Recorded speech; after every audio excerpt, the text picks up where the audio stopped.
Magkasintahan patay matapos ang pagsalpok ng isang motor at police mobile sa Marcos Highway. Si Denise Osorio sa detalye. Nakahandusay at duguan ang magkasintahan ng datnan ng rescuer sa kahabaan ng Marcos Highway sa Antipolo.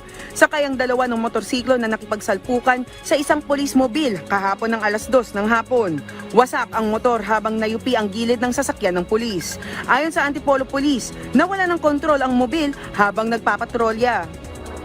May preno naman po, na-lose control lang po talaga sa kadahilan po basa ang ulan, basa ang daan.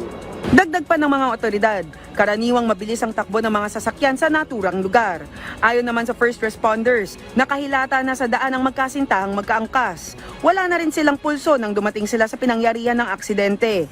Na-dismiss na ang pulis na sangkot sa vehicular accident at tumanggi rin siyang magsalita sa aksidente.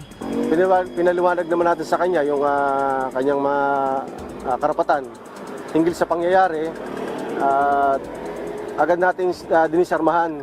Idineklarang dead on arrival ang magkasintahan habang ginagamot na ang pulis na sugatan sa insidente.